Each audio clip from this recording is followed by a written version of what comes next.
우리의 참된 풍요와 행복은 재물에 있거나 또는 세상 권세에 있지 않습니다. 하나님은 살아계신다. 그 하나님은 우리와 함께 하신다. 이 사실을 굳게 믿을 수 있을 때 우리의 삶은 풍요롭고 행복해질 수 있는 것이죠. 예배는 살아계신 하나님, 우리와 함께 하시는 하나님과 생명의 교류를 나누는 곳입니다. 오늘도 마음과 뜻을 다해 예배 드리실 수 있기를 바랍니다. 함께 묵상기도 드리시면서 대림절 네 번째 주일 일부 예배 하나님께 드립니다.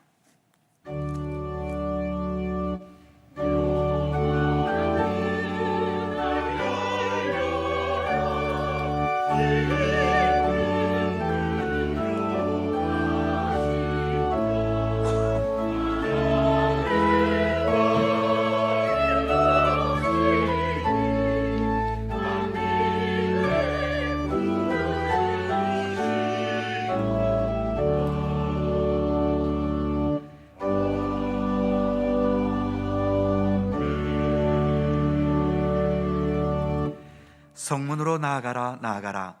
백성이 올 길을 닦으라. 큰 길을 수축하고 수축하라. 돌을 제하라. 만민을 위하여 기치를 들라. 여호와께서 땅끝까지 선포하시되 너희는 딸 시온에게 이르라. 보라, 내 구원이 이르렀느니라. 보라, 상급이 그에게 있고 보응이 그 앞에 있느니라 하셨느니라. 아멘. 찬송과 영광을 받으시기에 합당하신 우리 주 여호와 하나님, 예수께서 구세주로 이 땅에 오신 성탄절을 한 주 앞둔 대림절 네 번째 주일에 겸손한 마음으로 주님의 성전을 찾아왔습니다. 독생자 예수님을 보내신 하나님의 크신 사랑과 그 뜻에 순종하신 예수 그리스도의 은혜를 생각하며 이 시간 겸손히 예배 드립니다. 진실한 마음으로 주님을 묵상하며 주님의 말씀과 뜻 안에 거하도록 우리를 인도하여 주옵소서. 주님의 은혜와 사랑을 사모하는 모든 성도들마다 하늘의 은총과 주님의 사랑으로 더욱더 충만케 채워 주옵소서. 성부와 성자와 성령 삼일체이신 우리 하나님께 영광과 찬양을 돌리오며 주 예수 그리스도의 거룩하신 이름으로 기원하옵나이다. 아멘.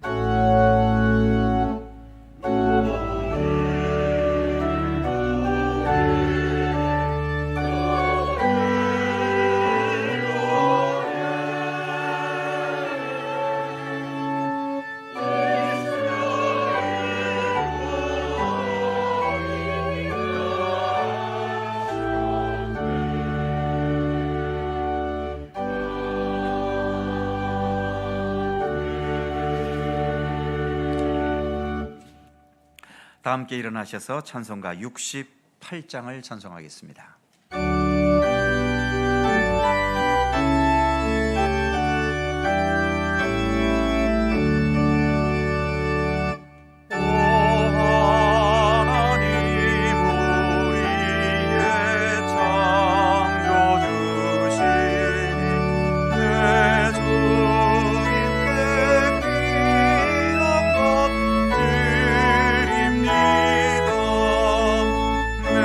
주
성시교독 교독문 118번 구주강림 네 번째 말씀입니다.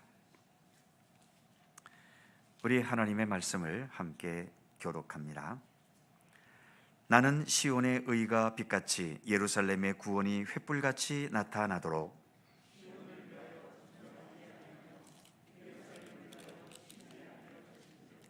이방 나라들이 내 공의를 뭇 왕이 다 내 영광을 볼 것이요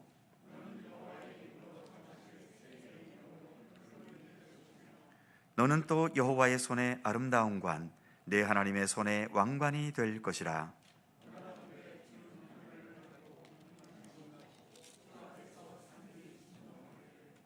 불이 섭을 사르며 불이 물을 끓임 같게 하사 주의 원수들이 주의 이름을 알게 하시며 이방 나라들로 주 앞에서 떨게 하옵소서.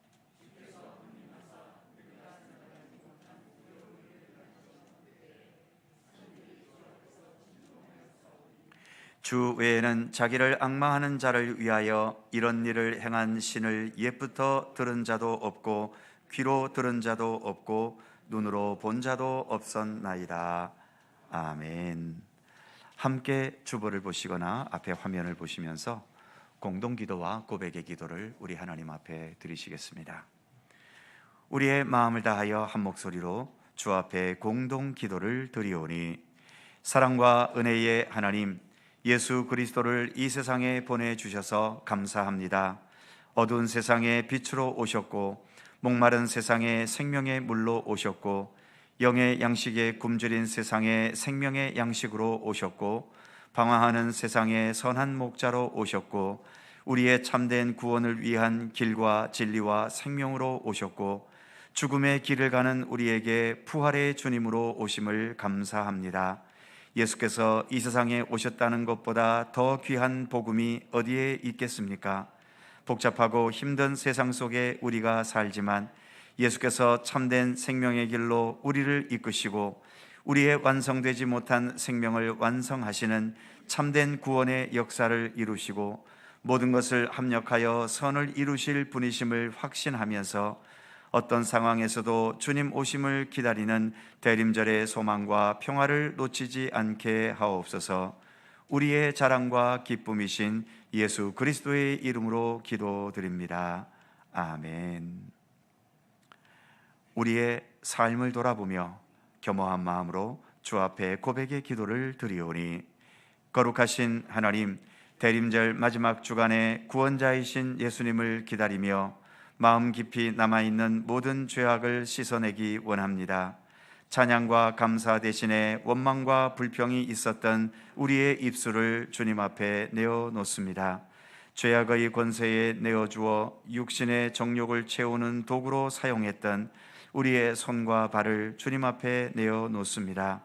주님을 향한 정결한 믿음과 신뢰보다도 세상 욕심을 따라 방황했던 우리의 마음 중심을 주님 앞에 내어놓습니다. 모든 잘못과 죄악된 모습을 깨닫고 회개하오니 용서하여 주옵소서.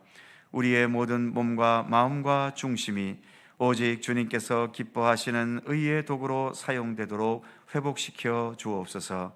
우리의 자랑과 기쁨은 세상이 아니라 오직 주님께 있습니다. 예수님의 이름으로 고백의 기도를 드리오며 이제는 주님과 나만이 아는 죄와 허물을 침묵으로 고백합니다. 아버지 하나님 함께 하시는 주님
주의 크신 긍휼로 그들을 아주 멸하지 아니하시며 버리지도 아니하셨사오니 주는 은혜로우시고 불쌍히 여기시는 하나님이심이니이다. 아멘. 우리들의 신앙을 사도신경으로 고백하오니 나는 전능하신 아버지의 하나님 천지의 창조주를 믿습니다. 나는 그의 유일하신 아들 우리 주 예수 그리스도를 믿습니다. 그는 성령으로 잉태되어 동정녀 마리아에게서 나시고 본디오 빌라도에게 고난을 받아 십자가에 못 박혀 죽으시고 장사된 지 사흘 만에 죽은 자 가운데서 다시 살아나셨으며 하늘에 오르시어 전능하신 아버지 하나님 우편에 앉아 계시다가 거기로부터 살아있는 자와 죽은 자를 심판하러 오십니다.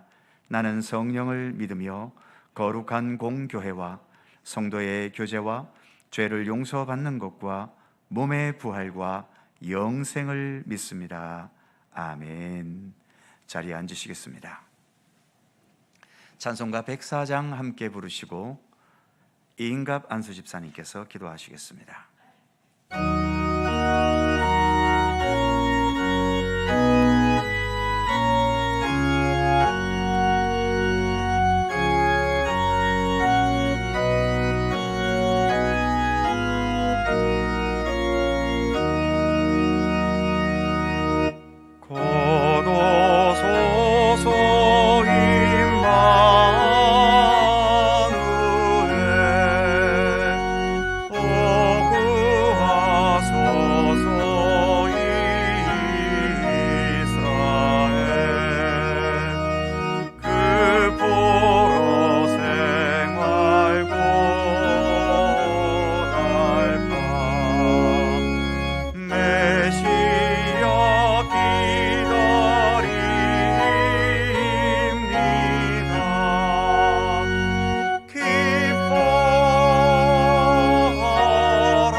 전능하시고 사랑 많으신 참 좋으신 하나님 아버지, 높고 크신 주님의 이름을 찬양하며 경배드리오니 주님 홀로 영광 받으시옵소서.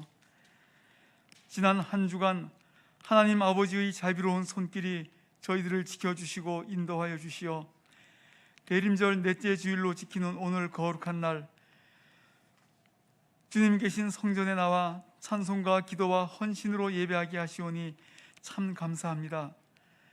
앞길을 알 수 없는 인생의 여정 속에 하루하루를 하나님의 크신 은혜로 살아가고 있음을 깨닫게 하시고 그 크신 은혜와 사랑에 의지하여 살게 하심을 감사드립니다.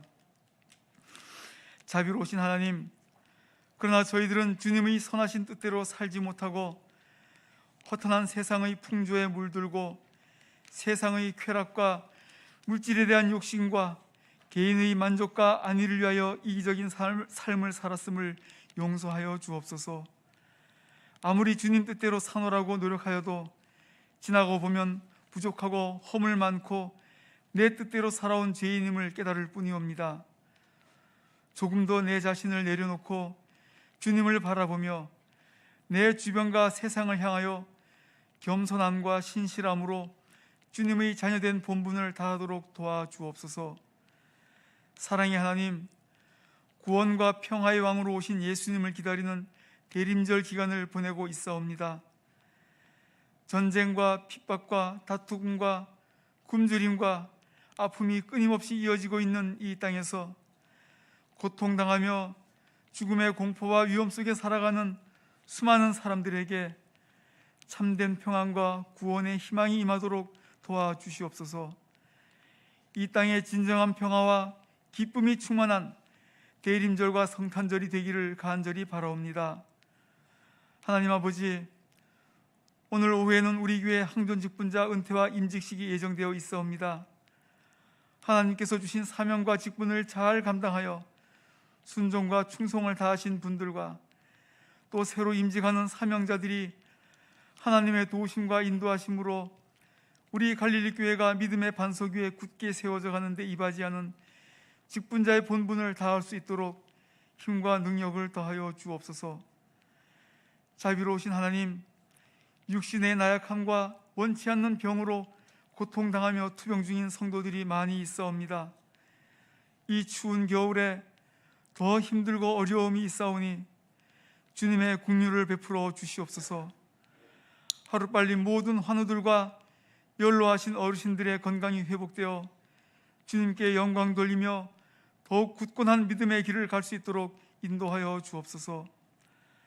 하나님의 말씀을 전하시는 담임 목사님의 신혼을 항상 건강히 지켜 주시옵소서. 오늘 진리의 말씀을 전하실 때 우리 모두에게 큰 은혜의 시간 될 수 있도록 도와주시옵소서. 이 시간 우리 모두의 형편과 우리 마음의 소원을 아시는 주님께서 우리 각자 개인의 기도를 들어주실 줄 믿사오며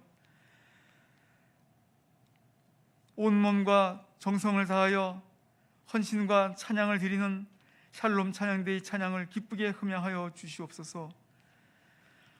우리 모든 삶을 지켜주시는 하나님께 감사드리오며 이 땅의 평화의 왕으로 구원과 영생의 구세주로 다시 오실 예수님 거룩하신 이름으로 기도하옵나이다. 아멘. 하늘에 계신 우리 아버지, 아버지의 이름을 거룩하게 하시며 아버지의 나라가 오게 하시며 아버지의 뜻이 하늘에서와 같이 땅에서도 이루어지게 하소서.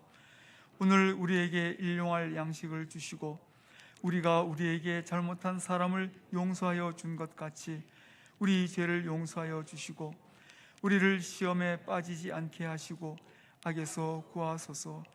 나라와 권능과 영광이 영원히 아버지의 것입니다. 아멘.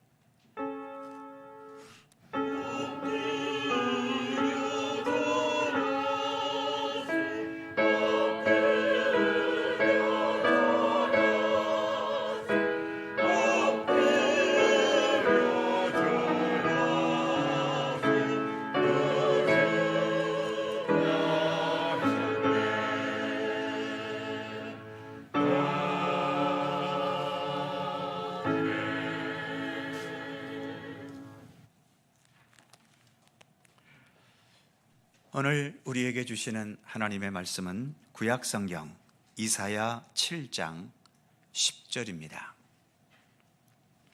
구약성경 975면 이사야 7장 10절에서 14절까지의 말씀입니다. 구약성경 975면 이사야 7장 10절에서 14절까지의 말씀, 오늘 주신 하나님의 말씀을 제가 봉독해 드립니다. 여호와께서 또 아하스에게 말씀하여 이르시되 너는 네 하나님 여호와께 한 징조를 구하되 깊은 데에서든지 높은 데에서든지 구하라 하시니 아하스가 이르되 나는 구하지 아니하겠나이다. 나는 여호와를 시험하지 아니하겠나이다 한지라. 이사야가 이르되 다윗의 집이여 원하건대 들을지어다. 너희가 사람을 괴롭히고서 그것을 작은 일로 여겨 또 나의 하나님을 괴롭게 하려느냐? 그러므로 주께서 친히 징조를 너희에게 주실 것이라. 보라, 처녀가 잉태하여 아들을 낳을 것이요 그의 이름을 임마누엘이라 하리라. 아멘. 오늘도 이 말씀 속에서 주님의 크신 은혜가 함께 하실 것을 믿습니다. 샬롬 찬양대에 찬양합니다.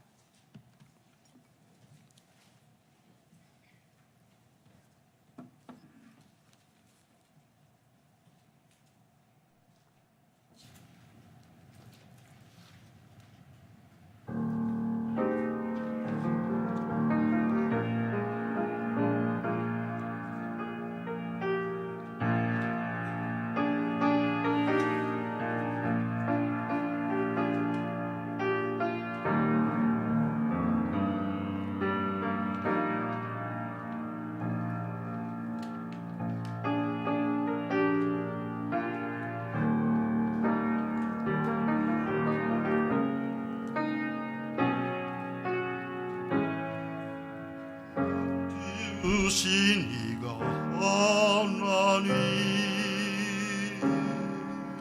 나를 부르신 이가 하나님, 나를 보내시도 하나님, 나의 나 된 것은 다 하나님 은혜라. 나의 달려갈 길 다 가도록 나의 마지막 오후 다 하도록 나의 그 십자가 분께 하시니 나의 나 된 것은 다 하나님 은혜라. 한량없는 은혜, 갚을 길 없는 은혜, 내 삶을 애워 사는 하나님의 은혜. 나 주저함 없이 그 땅을 밟음도 나를 붙드시는 하나님의 은혜.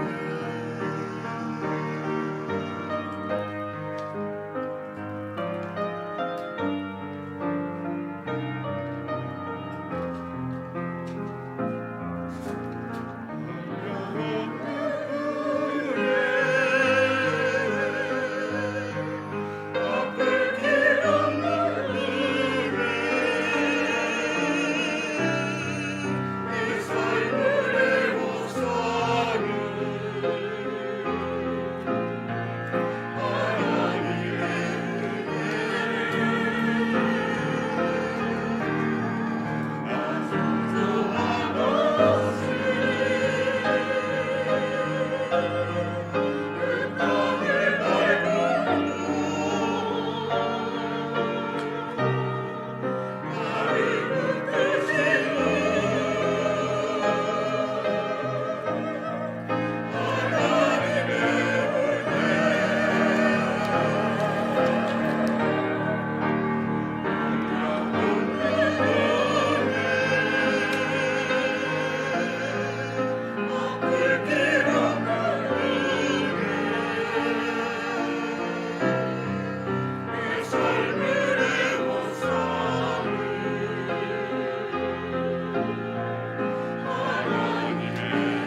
감사합니다.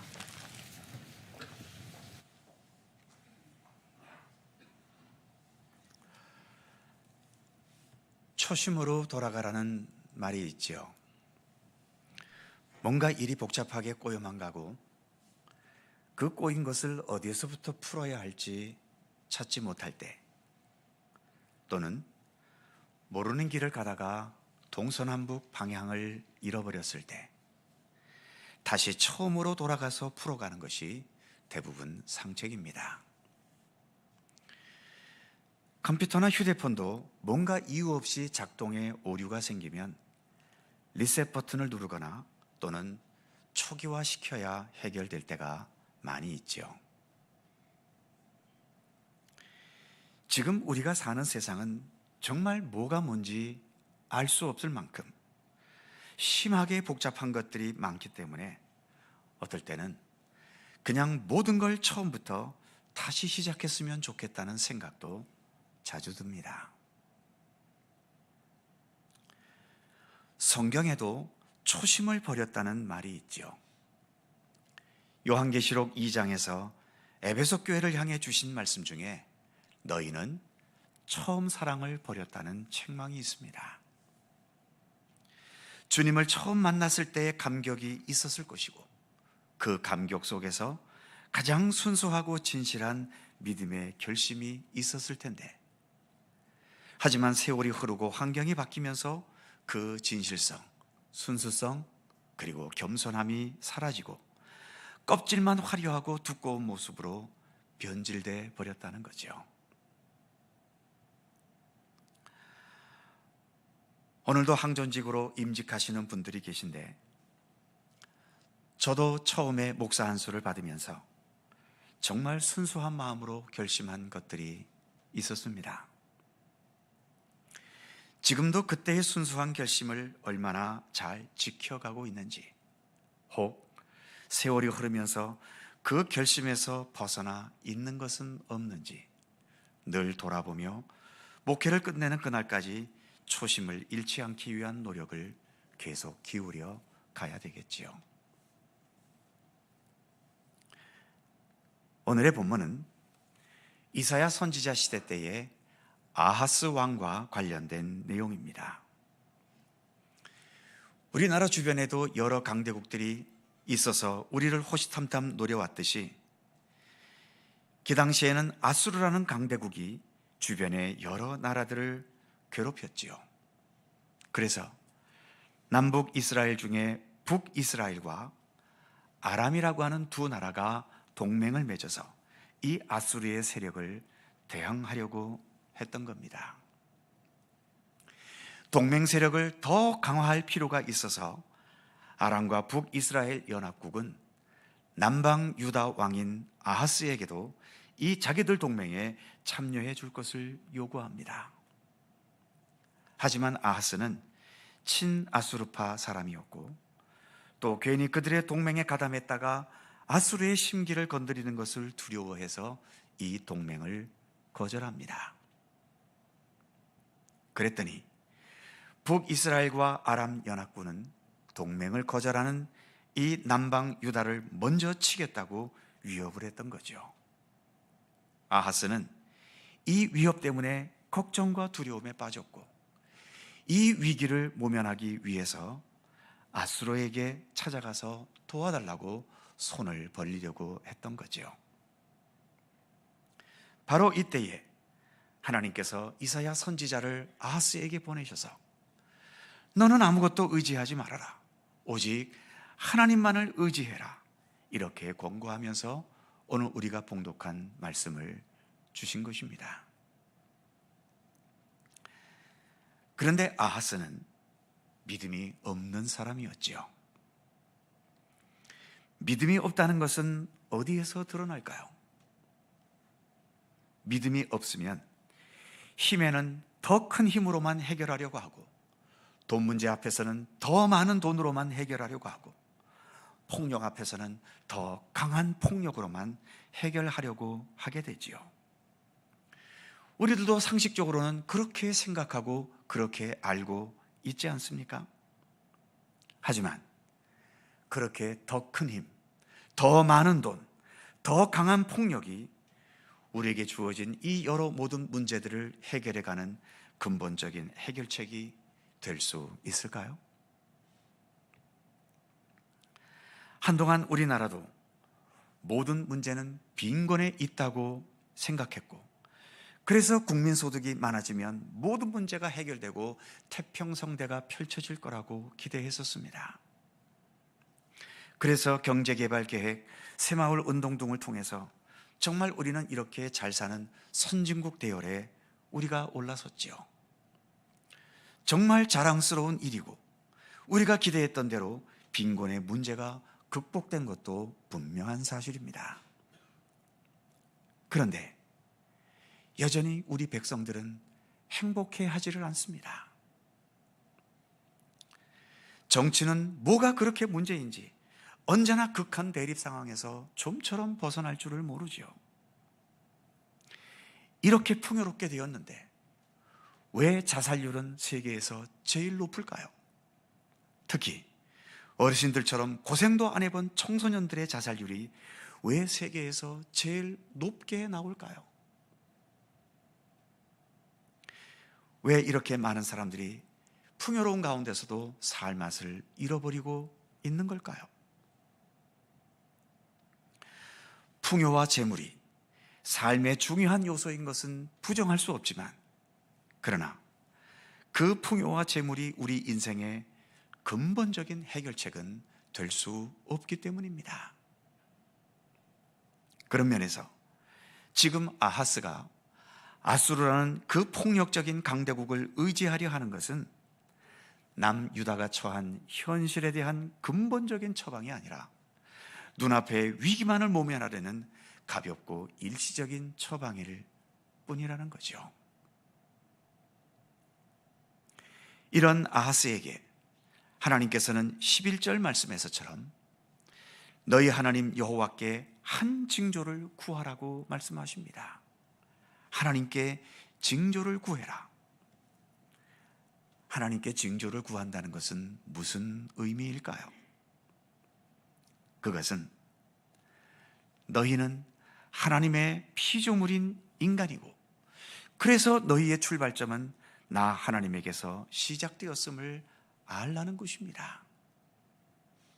그렇기 때문에 나 하나님에게서 시작된 너희는 나 하나님과의 관계 속에 있어야 하고, 하나님을 의지하고 순종하는 관계 속에서 너에게 주어진 문제를 풀어가야 한다는 것을 말씀하시는 것입니다. 북이스라엘과 아람 연합군을 대적하기 위해서 더 강한 나라인 아수르에게 의지할 생각만 하고 있는 아하스에게 아수르는 너의 문제의 근본적인 해결이 되지 못한다는 것을 지적하고 계시는 거죠. 이런 위기의 순간일수록 우리의 처음으로 돌아가서 나 하나님을 제대로 바라보고 하나님 안에서 너희의 마음을 추스르고 하나님의 뜻에 따라서 다시 바르게 새롭게 시작하려는 자세를 가지라는 거죠. 그것이 하나님께 징조를 구하라는 중요한 의미인 겁니다. 하지만 아하스는 이런 하나님의 말씀을 거절합니다. 처음으로 돌아가는 게 싫었겠지요. 처음으로 돌아가기 위해 지금까지 자기 욕망대로 쌓아놓았던 것들을 내려놓아야 하는 그 상실감이 아마도 두려웠을 겁니다. 어쨌든 결국 아하스는 하나님의 이 제안을, 이 말씀을 거절합니다.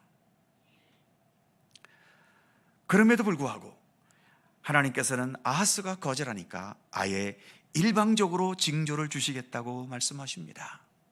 그것이 본문 14절의 말씀이지요.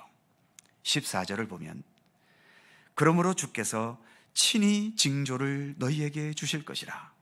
보라, 처녀가 잉태하여 아들을 낳을 것이요 그의 이름을 임마누엘이라 하리라.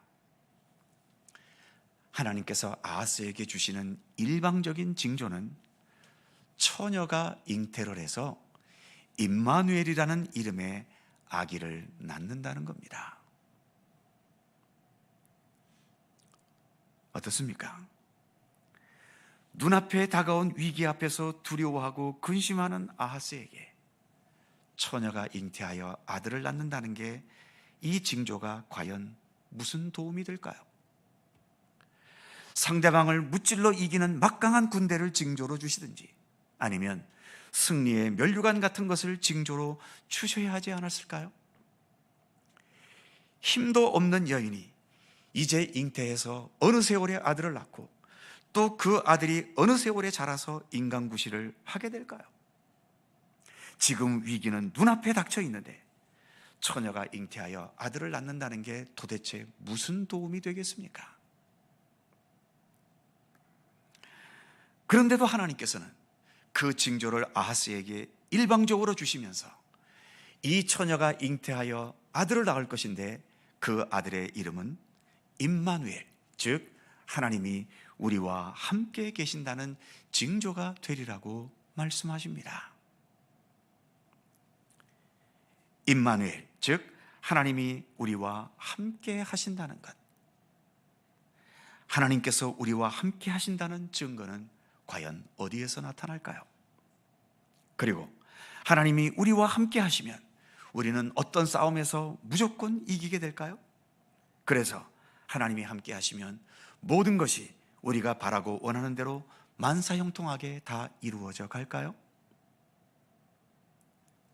그렇게 되었으면 좋겠지만 그것은 우리의 욕심이고 망상일 뿐입니다. 하나님이 우리와 함께 하신다는 것은 하나님은 하나님의 방식대로 우리 가운데 역사하시겠다는 의미입니다. 우리 뜻대로 우리와 함께 하시겠다는 것이 아니라 하나님은 하나님의 뜻대로 하나님의 방식대로 우리에게 역사하시겠다는 거죠.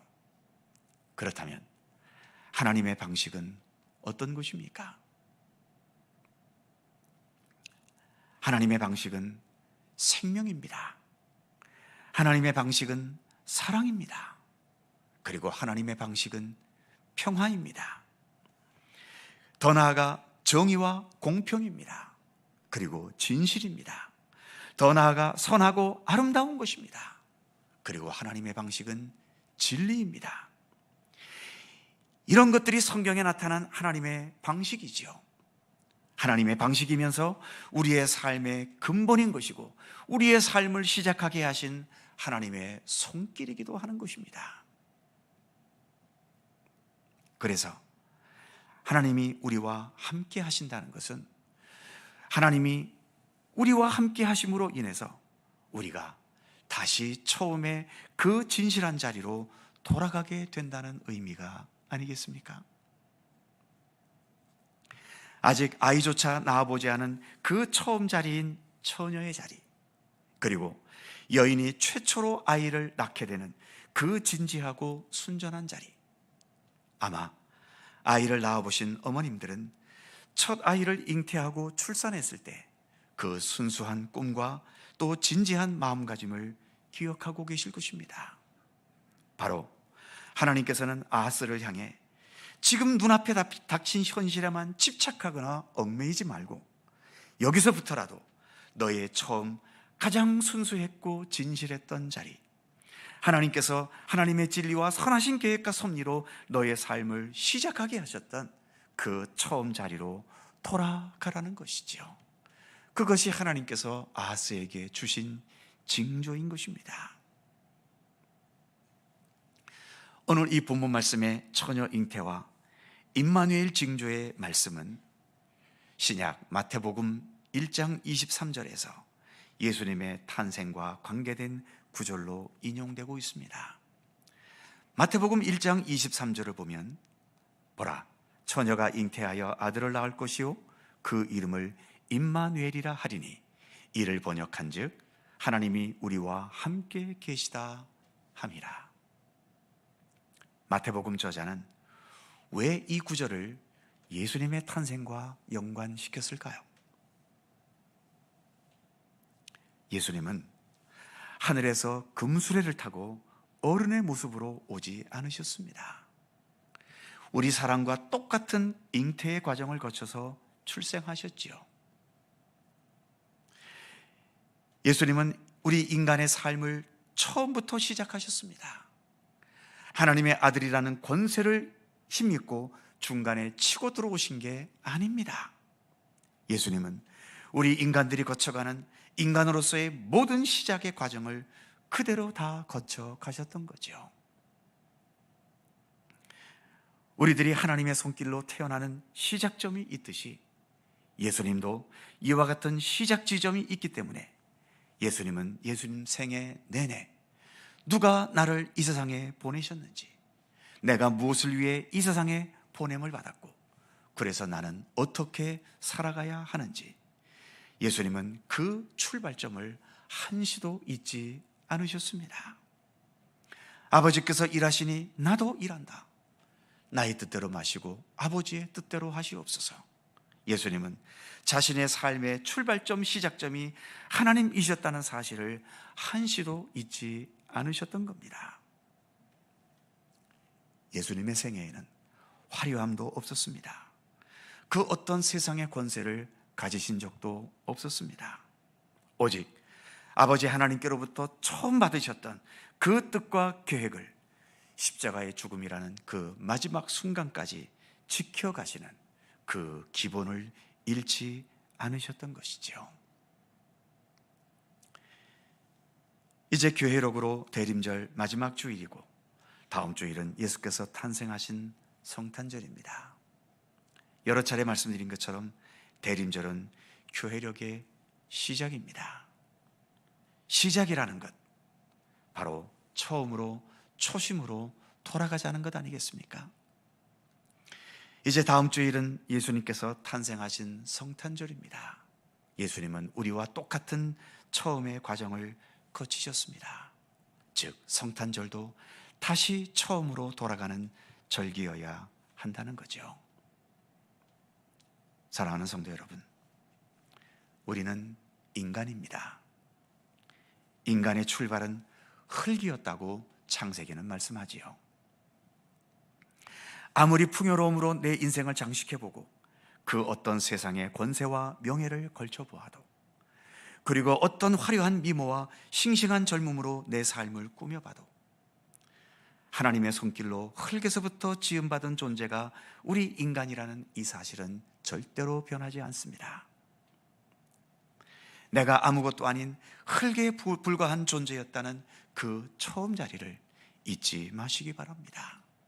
그리고 그 흙으로 나 같은 사람을 창조하셨고 거기에 생명을 부여해 주신 나를 향한 하나님의 그 첫 생명의 손길도 결코 잊지 마시기 바랍니다. 우리의 처음 자리는 흙이요, 그 흙으로 생명의 존재인 나를 창조하신 하나님, 그것이 우리의 처음 자리입니다. 그리고 더 나아가 죄와 사망의 법에 얽매였던 나를 생명과 구원의 세계로 이끄신 예수 그리스도가 또한 우리의 처음 자리인 것입니다. 기도하겠습니다. 사랑의 하나님, 말씀이 육신이 되신 예수님을 이 세상에 보내주셔서 우리의 삶의 시작점에 항상 계셔주심을 감사드립니다. 시작 지점이 한 아기처럼 힘없어 보이고 아무것도 할 수 없는 것처럼 보여질 때가 있지만, 그곳에 진실함이 있고 그곳에 참된 생명이 있고 그곳에 참된 길이 있음을 깨닫게 해주셔서 우리가 언제나 그 시작점에 계신 예수님을 바라보면서 돌이킬 것을 돌이키고 회개할 것을 회개하면서 오늘을 더욱 참되고 진실하게 또 의미 있게 살아갈 수 있도록 우리를 인도하여 주시옵소서. 주님께서 탄생하신 성탄절을 앞두고 있습니다.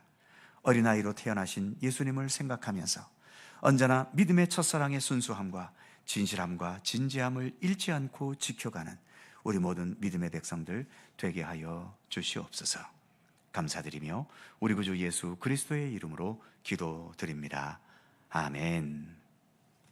찬송 126장입니다. 주보에는 125장으로 되어 있습니다만 126장입니다.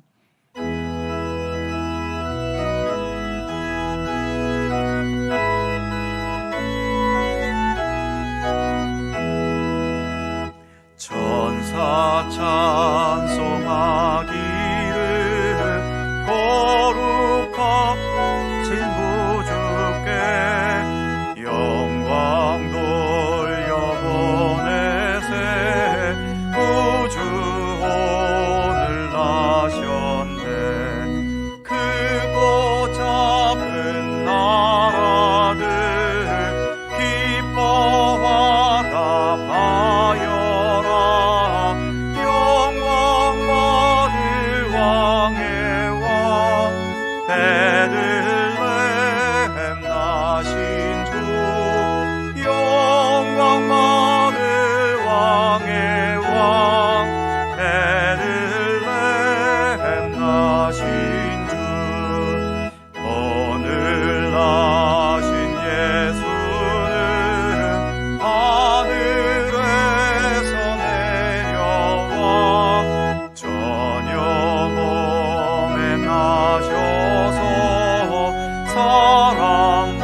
영생하게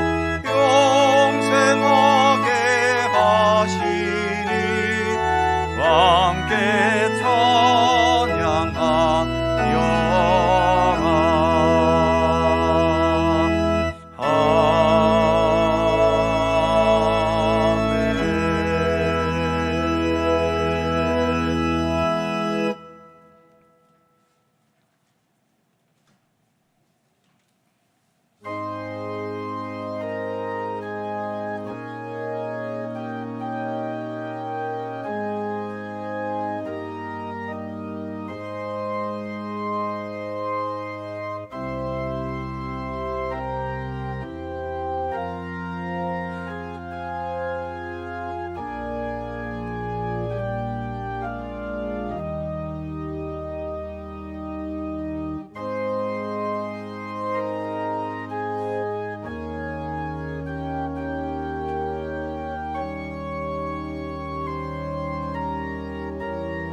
무한한 사랑과 자비와 은혜로 우리를 돌보시며 함께 하시는 하나님, 삶이 힘들고 고달프다고 하소연할 때가 많지만 대부분 다른 사람들과의 비교 속에서 가지는 상대적인 느낌일 뿐이고, 우리의 삶을 근본부터 돌이켜보면 모든 것은 주님의 은총과 은혜였음을 고백하지 않을 수 없습니다. 내가 늙어가서 몸이 약해지고 삶이 외로워져 가지만 나의 출생부터 젊은 시절과 청장년 시절의 모든 삶을 지켜주시고 여기까지 삶을 인도하신 은혜와 은총은 지금의 늙음의 고통이나 외로움과 비교할 수 없는 것 아니겠습니까? 여전히 풀리는 문제도 없이 힘겨운 현실이 계속되는 가운데 산다 해도 내 삶의 모든 여정 속에 담긴 주님의 은혜, 그리고 무엇보다 그런 가운데서도 내가 하나님을 알고 예수 그리스도를 의지하며 동행하는 믿음과 생명과 구원의 길을 걷고 있다는 이 자체만으로도 무한한 은혜와 은총 속에 있음을 고백할 수 있게 하여 주옵소서. 힘들고 외롭고 많은 고통들이 나의 몸과 마음을 찌를 때마다 나의 삶의 처음 자리, 오직 하나님의 창조와 권능과 온전한 사랑으로 나에게 생명을 부여하셨고 구원의 은총을 베푸셨던 그 처음 자리를 생각하고 인식할 수 있게 하시고, 그래서 오히려 참된 감사의 의지로 모든 상황들을 극복해 갈 수 있게 하여 주옵소서. 오늘도 예배드리며 저희들의 정성을 구별하여 예물을 봉헌합니다. 주일원금을 비롯하여 11조 감사헌금, 선교장학 구제 및 여러 예물들을 봉헌하오니 기쁘게 받아 주시옵소서. 주님을 향한 믿음이 있고 나를 향하신 주님의 사랑과 은혜를 인식하고 있고 주님의 선하신 역사에 동참하기 원하는 헌신의 의지가 있기에 오늘도 주님께 봉헌할 수 있는 것 아니겠습니까? 예물과 더불어 이 예물 속에 담긴 우리의 모든 믿음의 중심까지 굽어 살피시고 이 모든 것 기쁘게 받아 주시옵소서. 이 예물들을 통해 더 아름다운 주님의 일을 행하게 하시고 주님의 선하신 뜻을 더 온전히 이루어 갈 수 있게 하여 주옵소서. 여전히 삶의 모든 것이 안정되지 못하고 정치적, 경제적으로 불안한 현실 속에 있고 여러 문화와 가치관과 유행들이 세상을 주도해 가면서 우리에게 주는 쾌락도 있지만 그보다 더 많은 방황과 불만과 헛된 것에 집착하게 하는, 그리고 무엇이 참된 가치인지 혼돈스럽게 하는 현실 속에 우리가 살아갑니다. 오직 참된 길과 진리와 생명은 예수 그리스도뿐이시라는 이 사실이 흔들리지 않게 하여 주시고, 예수께서 우리에게 펼쳐주시는 말씀과 진리와 생명과 구원의 세계를 향해 더 힘차게 나아가는 우리의 믿음과 삶의 발걸음이 되도록 함께해 주시옵소서. 또 한 주간 살아갈 때 주께서 평강과 은혜로 우리의 삶을 주관하여 주시고, 또 한 해를 마무리 지어갈 때에 의미 있게 마무리 짓고 또 새로운 한 해를 잘 준비하는 우리들 되게 하여 주시옵소서. 감사드리며 우리 구주 예수 그리스도의 이름으로 기도드립니다. 아멘.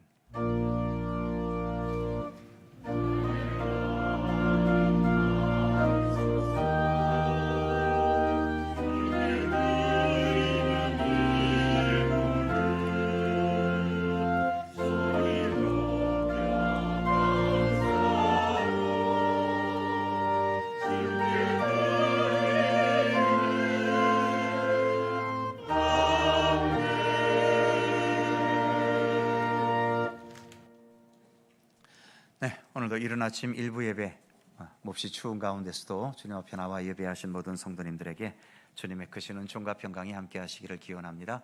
서로 살펴보시면서 사랑의 인사 잠시 나누시고요, 평안하시고 좋은 일들 많으시기 바랍니다. 고맙습니다. 교회 소식 몇 가지 있습니다. 항전직 은퇴, 임직, 명예건사 추대식 오늘 오후 3시입니다. 우리들의 큰 행사하고 잔치이니까 여러 성도님들께서 오후에 함께 오셔서 귀한 축하와 감사의 자리를 채워주시기를 부탁드립니다. 다음 주일은 성탄주일이고 또 송년주일입니다. 다음 주일 찬양 예배는 성탄절 축하 찬양 예배입니다. 각 부서에서 잘 준비해 주시기 바라고요. 교회학교 수료 예배가 다음 주일 오전 10시 30분 본당에서 있게 되겠습니다. 금년에도 성경 일독에 참여하신 분들 39분께서 12월 마지막까지 이렇게 참여해 주셨습니다. 참여하신 분들은 로비에 준비된 선물이 있습니다. 돌아가실 때 하나씩 받아 가시기 바랍니다. 정기의 감사가 있습니다. 각 기관과 부서에서 회계장부를 1월 첫 주일까지 제출해 달라는 부탁의 말씀이 있습니다. 국세청의 편리한 연말정산 서비스 이용을 위해 올해부터 헌금, 기부금 내역을 국세청으로 일괄 통보할 계획입니다. 국세청에 헌금 내역을 제출할 때 주민등록번호가 필요합니다. 올해 처음으로 기부금 내역을 발급받으실 분들은 성명, 주민등록, 그리고 주소 기재해서 교회 사무실에 1월 첫날까지 제출해달라는 부탁의 말씀이 있습니다. 그동안에 기부금 영수증 발급하셨던 분들은 해당이 안 되고요. 올해 처음 기부금 영수증을 발급받으실 분들에게만 해당이 됩니다. 자세한 사항은 전화번호가 나와 있죠. 우리 김현석 집사님께 문의해 보시기 바랍니다. 입원하신 분이 계십니다. 박경원 장로님께서 허리 수술을 받으시고 병원에 입원 중에 계십니다. 빠른 개차를 위해서 기도해 주시기 바랍니다. 그의 모든 사항들은 교회의 주보를 참조해 주시기 바랍니다. 강추위가 몰려왔지요. 건강 조심하시고 또 한 주간 주의 은혜 가운데 평안한 한 주간 지내실 수 있기를 바랍니다. 이제 다 함께 일어나셔서 찬송가 105장을 찬송하겠습니다.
우리의 참된 구원과 온전한 생명의 길로 우리를 이끄시기 위하여 이 땅에 내려오신 우리 구주 예수 그리스도의 은혜와 세상 만물을 창조하시고 우리 같은 인간들도 창조하셔서 모든 생애와 모든 역사를 친히 주관하시고 섭리하시고 하나님의 선하신 뜻대로 모든 것을 완성하시고 이루실 우리 아버지 하나님의 넓고 크신 사랑하심과 성령님의 교통하심과 인도하심과 함께 하심이 우리의 처음 자리, 흙이었던 그 자리, 거기에 하나님께서 생명을 부여하셔서 인간이 되게 하신 자리, 그리고 죄와 사망에 얽매였던 우리들에게 참된 구원과 생명의 문을 여셨던 구원의 자리에 바로 우리 주 예수 그리스도 우리 하나님이 계심을 믿고 신뢰하면서 그 하나님과 함께 동행하는 참된 믿음의 길을 언제나 성실히 걸어갈 것을 소원하고 다짐하는 모든 주의 사랑하는 백성들 가운데